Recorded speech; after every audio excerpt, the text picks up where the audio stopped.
আজ যে সময়ে আমরা আপনার ইন্টারভিউটা করছি আর কিছুদিন মাত্র নির্বাচন বাকি রয়েছে। এর আগেও আপনি আমাদের ইন্টারভিউতে বলেছেন যে মমতা বন্দ্যোপাধ্যায়কে বাংলায় হারানো কঠিন। কিন্তু ঠিক কি কারণে? কারণ নির্বাচন কমিশনের তরফ থেকে একাধিক নিষেধাজ্ঞা, তার আগে এসআইআর, বিভিন্ন ক্ষেত্রে এখনো ঠিক কি কারণে মমতা বন্দ্যোপাধ্যায়কে হারানোটা কঠিন হচ্ছে? প্রথম কথা দেখো, আমি প্রথমেই বলবো যে আমি পোলস্টার নই, আমি জ্যোতিষীও নই। সুতরাং অমুকে জিতছে, এত সংখ্যায় জিতছে, এইরকম কোনো prediction, this is not my job also. আমি journalist, 43 years I am covering, মানে জার্নালিজমে আছি আমি। Although I was in Delhi, কিন্তু আমার তো cup of tea West Bengal. তার মানে তুমি বলতে পারো যে আমি 1984 সালে যখন মমতা বন্দ্যোপাধ্যায় সোমনাথ চ্যাটার্জিকে হারিয়েছিল, সেই দিন থেকে এখনো পর্যন্ত 43 বছর হচ্ছে আমি ইলেকশন কভার করছি। আমি কখনো ইলেকশনের আগে অমুকের দিকে পাল্লা ভারী, অমুকে জিতছে, এটা আই ডোন্ট বিলিভ দিস। কিন্তু এবারে যেটা তুমি বলছো, আমি তোমার সঙ্গে সম্পূর্ণ একমত যে মমতা ব্যানার্জিকে হারানোটা কঠিন। মমতা ব্যানার্জিকে যে হারানো কঠিন সেটা অমিত শাহ বলবেন। অমিত শাহ মানে এখন ভোটের সময় অন রেকর্ড বলবেন না, কিন্তু যেভাবে পশ্চিমবঙ্গে দিল্লির বিজেপির কেন্দ্রীয় নেতৃত্ব যে অগ্রাধিকার দিয়েছে, যেভাবে সাম দাম দণ্ড ভেদ একটা প্রচন্ড ভাবে মানে অপারেশন চলছে জেতার জন্য, এটা তো দরকার ছিল না।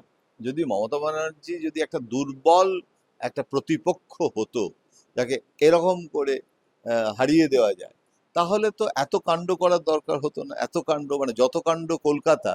এটার কারণটা কি? তার কারণটা হচ্ছে যে মমতা বন্দ্যোপাধ্যায়ের একটা সলিড স্ট্রং অর্গানাইজেশনাল ক্যাপাবিলিটি আছে, প্রত্যেকটা জেলায় জেলায় তার সংগঠন আছে। দ্বিতীয়ত হচ্ছে মমতা একটা খুব স্ট্রং বাঙালি মেয়ের ফেস, আমাদের ডটার অফ বেঙ্গল। এই জিনিসটা বিজেপি প্রতিপক্ষ হয়ে গেছে, ইটস এ সাকসেস স্টোরি। আমি বারবার বলে দিয়েছি যে বিজেপি কিছুই ছিল না, এই জায়গাটা কংগ্রেস পেতে পারতো, সিপিএম পেতে পারতো, ওরা পায়নি।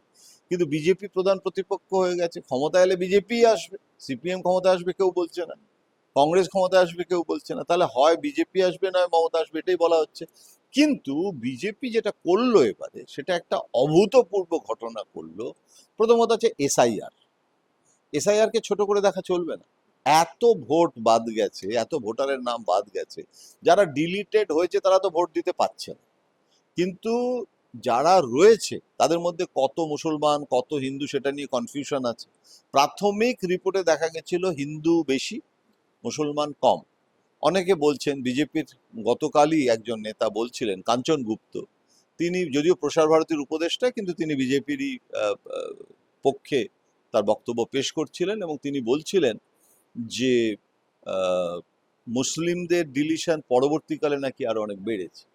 এখন নির্বাচন কমিশন তো আমাদের কাছে কোনো ডেটা এখনো দেয়নি যে কতজন মুসলমান বাদ গেছে, কতজন হিন্দু বাদ গেছে, কতজন মতুয়া বাদ গেছে, কতজন রাজবংশী বাদ গেছে। সুতরাং আমরা মানে সেক্টরাল যে প্যাটার্নটা সেটা তো বুঝতে পারছি না। এখন যদি সত্যি সত্যি হিন্দুরা বাদ যায় এবং যারা একজন বাদ গেছে তাদের গোটা পরিবারের বাকি তিনজন যদি রেগে যায় যে আমার ছেলের নাম কেন বাদ গেছে, আমি বিজেপিকে ভোট দেবো ভেবেছিলাম কিন্তু ছেলের নাম অন্যায়ভাবে বাদ গেছে, আমি বাবা, আমি ভোট দেবো না, এখন এরমও কেস হতে পারে। কিন্তু এসআইআর এর ফলে ভোটারদের সংখ্যাটা কমে যাওয়ায় এবং অ্যান্টি ইনকামবেন্সি, 15 বছরে তো থাকতেই পারে, ল অফ নেচার, এবং যথেষ্ট আছে। আমার তো মনে হয় যেটা 30 বছরে সিপিএম এর যে অ্যান্টি ইনকামবেন্সি হয়েছিল, এখন সময় বদলেছে, সোশ্যাল মিডিয়া প্রচার এবং বিজেপির অর্থবল আছে, বাহুবল আছে, চারদিক থেকে বাহুবল, মানে এখানে কিন্তু আমি পেশি শক্তি মানে নির্বাচন কমিশন সব ইনস্টিটিউশন গুলো আছে। তা না হলে কালকে ভোট আর আজকে নুসরাতকে ডেকে পাঠানো হচ্ছে একটা তদন্তে, এবং সেটা মিডিয়া পাবলিসিটি হচ্ছে। আমাদের দেবাশিসকে ডেকে নিয়ে যাওয়া হচ্ছে। আমাদের তৃণমূলের বিভিন্ন নেতাদের নামের তালিকা বেরোচ্ছে যে তাদের মানে একটা প্রিভেন্টিভ ডিটেনশন হতে পারে। এই পুরো বিষয়টা আমার কাছে মনে হচ্ছে না যে এই টাইমিং দেখে যে বিজেপি তারপরে বিউরোক্রেসিতে যেভাবে রদবদল হলো, যেভাবে পুলিশের রদবদল হলো, পুলিশের লোকেরা বলছে যে আমাদের এখন ভোটারদের বুথের ভেতরে ঢোকে না, কিন্তু বুথের বাইরে ভোটারদের সাহায্য করার জন্য পুলিশ থাকে, সেটাও রাখতে দেওয়া হবে না, প্যারামিলিটারি ফোর্স সেটার তত্ত্বাবধানে থাকবে। আমি খবরের কাগজে প্রকাশিত খবরের ভিত্তিতেই বলছি। সুতরাং এই পুরো প্যাটার্নটা এটা 2021-এ ছিল না। এই 2021-এ এই প্যাটার্নটা ছিল না, 2026-এ আরো অ্যাগ্রেসিভ হয়ে দাঁড়িয়েছে। তার ফলে চারদিক থেকে ভবানীপুরে মমতা বন্দ্যোপাধ্যায়ের কনস্টিটিউয়েন্সিতে মমতা বন্দ্যোপাধ্যায় নিজেই তো বলছেন যে কত ভোটার বাদ চলে গেছে। এখন তার ফলে কি হবে, ভোটের দিন কিভাবে ভোট হবে, গোটা জিনিসটা এবং যে ভোটারদের বাদ দেওয়ার যে প্রক্রিয়াটা, সেটা নিশ্চয়ই আমি এটা বলতে পারবো না তথ্য ছাড়া, প্রমাণ ছাড়া, যেটা রাজনৈতিক নেতারা ষড়যন্ত্রের তত্ত্ব বলতে পারে। আমি কি করে বলবো, আমি তো জানি না। কিন্তু যদি বিজেপির নেতারা আর নির্বাচন কমিশন বসে কে তৃণমূল কে বিজেপি এইভাবে বাদ দিয়ে থাকে, কিন্তু যেটা আমার কাছে একটা অসম্ভব ব্যাপার বলে মনে হয়। সুতরাং আমি কিন্তু এখনো বলবো যে মমতা বন্দ্যোপাধ্যায়ের ফেস একটা কথা দিয়ে শেষ করা যায়, সেটা হচ্ছে যে বিজেপির প্রধান ক্যাম্পেনের জন্য মানে স্টার প্রচারক কে? নরেন্দ্র মোদী। দ্বিতীয় স্টার ক্যাম্পেনার কে? অমিত শাহ। দুজনেই কিন্তু বাঙালি না, দুজনেই কিন্তু বাইরের। তৃণমূলের প্রধান প্রচারক কে? মমতা বন্দ্যোপাধ্যায়। দ্বিতীয় প্রচারক কে? অভিষেক বন্দ্যোপাধ্যায়। তাহলে দুজনেই কিন্তু ইনসাইডার। সুতরাং দুজন আউটসাইডারের প্রচার, কেননা এখানে কিন্তু কোনো মুখ, ঘোষিত অঘোষিত, শুভেন্দু অধিকারী, সুকান্ত মজুমদার, শ্রমিক ভট্টাচার্য, অনেক মাল্টিপল ক্যারেক্টার্স আছে, কিন্তু তারা কিন্তু কেউ মোদি বা অমিত শাহ লেভেলে নয়। আজকে কিন্তু মমতার সাথে, এবং মমতাও খুব সুকৌশলে এটাকে একটা বাঙালির জাতিসত্তার লড়াইয়ে পরিণত করে দিয়েছে। মমতা সুকৌশলে এটাকে দিল্লির বিরুদ্ধে লড়াইয়ে পরিণত করেছে। সুতরাং একটা বাঙালি জাগো, এরকম একটা ব্যাপার এসে গেছে। এখানে আমরা বাঙালি বলে কোনো পার্টি নেই। মমতার পার্টিটাই আজকে রিজিওনাল পার্টি, সেটাই যেন একটা আমরা বাঙালির মডিফাইড রূপ হয়ে মানে গেছে। কোথাও গিয়ে Bangla versus BJP. Bangla versus BJP, Bangla versus Delhi. হ্যাঁ, এখানে গুজরাটিটা ইস্যু নয়, কিন্তু আউটসাইডার।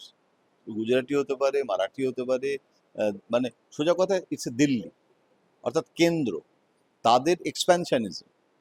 এই যে কথায় কথায় তৃণমূল বলছে না যে শুধু ট্রাম্প আর পুটিনকে নির্বাচনী প্রচারে নিয়ে আসতে বাকি আছে, এরা দুজন এগেরই প্রচারটা হয়ে যায়। সুতরাং এইটা থেকে আমার মনে হচ্ছে যে মমতার ক্ষেত্রে অন্তত একটা কথা বলবো, আমি যেটা বলেওছি, যে মমতা কিন্তু ক্রাইসিসে ভালো কাজ করে, ক্রাইসিসে ভেঙে পড়ে না। এটা একটা অদ্ভুত ব্যাপার, কারণ ও সারা জীবন মার খেয়েছে, মাথায় লাঠি পড়েছে, মানে ও বরং ওয়ার সিচুয়েশনে she can act more than the piece situation. প্রচন্ড শান্তিপূর্ণ, মানে সমুখে শান্তি পাড়াবার এরকম একটা পরিস্থিতিতে Mamata is more natural instinct হচ্ছে লড়াই। ও একটা লড়াইয়ের মধ্যে দিয়ে জন্মেছে এবং সারাক্ষণ কমব্যাট তো করছে।